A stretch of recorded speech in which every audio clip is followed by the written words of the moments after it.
Senhor presidente, senhores vereadores, senhora vereadora, presentes na casa, aqueles que acompanham pelos veículos de comunicação. Primeiramente, eu gostaria de registrar o falecimento do Dr. Jarbas Basílio, que morreu no final de semana, aos 85 anos de idade.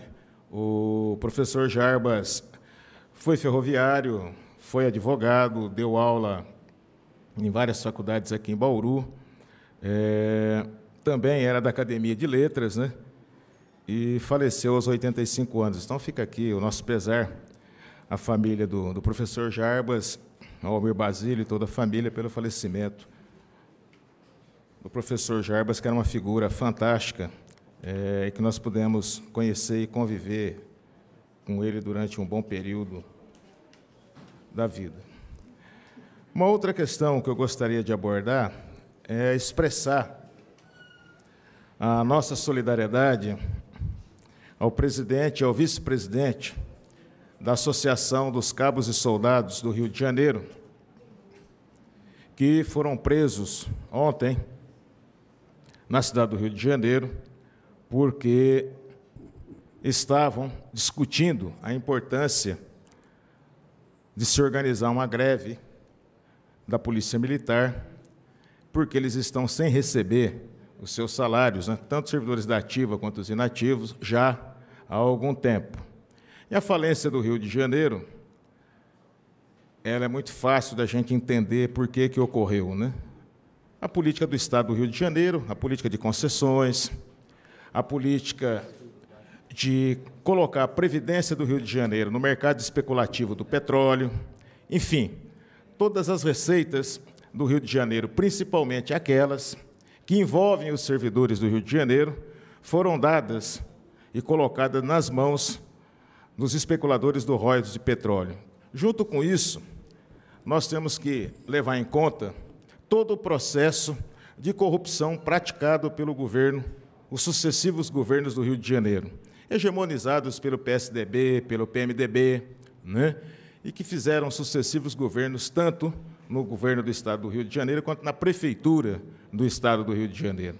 Mas o problema não se concentra só no Rio de Janeiro. O problema dos estados passa pelo Rio Grande do Sul e agora também chega ao Estado de Minas Gerais, que também é um Estado falido, por várias razões. E não é em 10 minutos que a gente conseguiria fazer um debate, se for fazer um debate sério e honesto, sobre a situação econômica de vários estados, né, e de vários municípios do Brasil. E, por fim, também registrar que a população brasileira reclama e exige que a lista dos mais de 200 políticos envolvidos com corrupção, com a Odebrecht e essas outras corporações sejam tornadas públicas, para que a gente possa ter um desenho, de fato, de como a República funciona. Depois do que ocorreu em relação ao Renan e ao Supremo, o nível de desmoralização das instituições, todas elas, é muito grande. Então, seria interessante que nós, os mortais, pudéssemos ter acesso a toda a lista dos corruptos, daqueles que praticaram corrupção, não só agora, que isso vem de anos.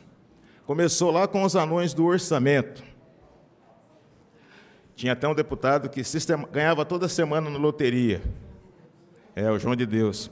Então, desde lá, as empreiteiras tiveram que mudar um pouco a sua estratégia na arte de praticar a corrupção. Ao invés de corromper individualmente, passaram a corromper de maneira mais geral todos esses políticos, todos esses governadores, enfim. Isso, de certa forma, mostra como que a República está, né? E nós vamos começar a fazer uma discussão de que tipo de país que nós queremos construir. entendendo de maneira bem precisa o que é a corrupção, quem as pratica, né? Acho que isso é muito importante. Eu não tive a oportunidade de acompanhar aqui na Câmara a audiência que teria que tratar da nova lei do zoneamento. Mas já havia me causado espanto a forma dessa discussão. Ou seja, duas coisas me causaram espanto. Primeiro, a forma como se organizava o processo eleitoral do Conselho do município. E segundo, a forma de se fazer os debates, as discussões, as audiências públicas referente à lei do zoneamento. Na verdade, era uma audiência pública para discutir duas leis: a nova lei do zoneamento e a lei de ampliação do perímetro urbano. No fundo, tem que se realizar essas discussões da maneira mais ampla. Em Bauru deveria acontecer pelo menos 12 audiências públicas, para que isso fosse discutido de maneira mais geral com a população e se explicar direitinho para a população que essa lei do zoneamento é a lei mais importante que existe numa cidade, porque ela organiza a cidade sobre todos os aspectos.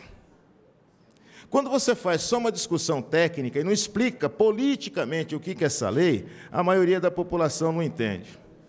Mas uma coisa que mais me chamou a atenção ainda no Jornal da Cidade, de domingo, foi a discussão da depuração de leis.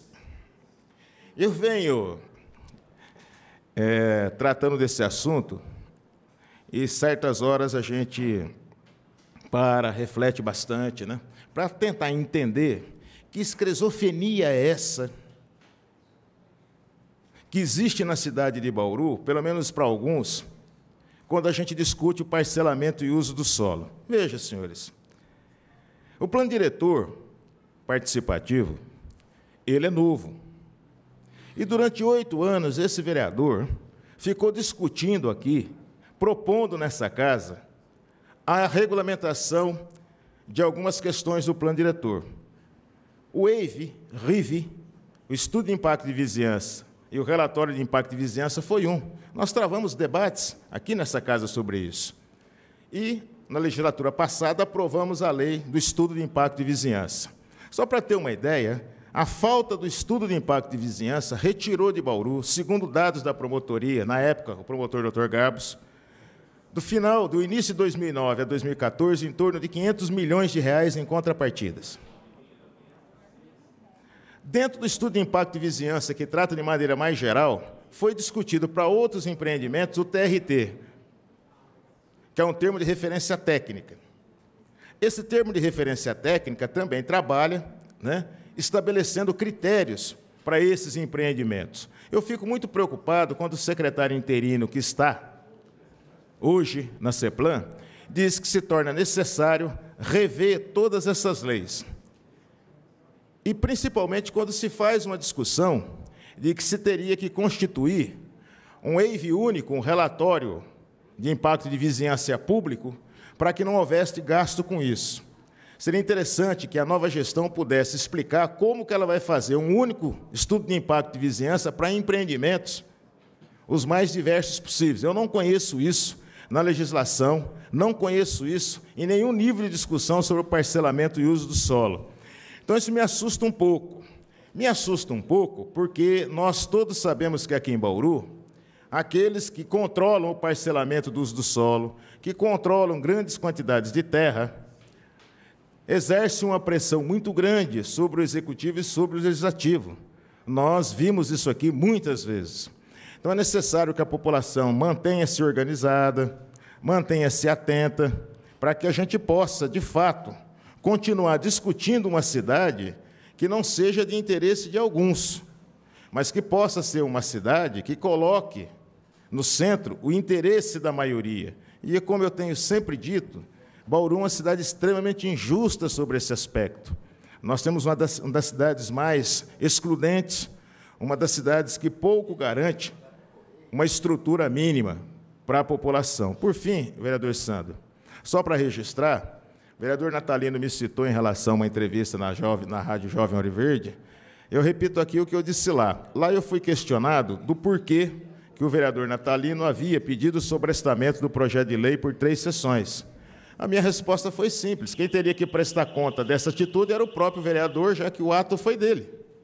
Eu não posso falar sobre as motivações de outro vereador, mas se foi ele que pediu o sobrestamento por 3 sessões, ele, então, que explique as suas razões para a maioria da população. As pessoas podem gostar ou não, mas cada um que faz e toma uma decisão tem que arcar com os custos, com o ônus e os bônus das suas decisões. Muito obrigado.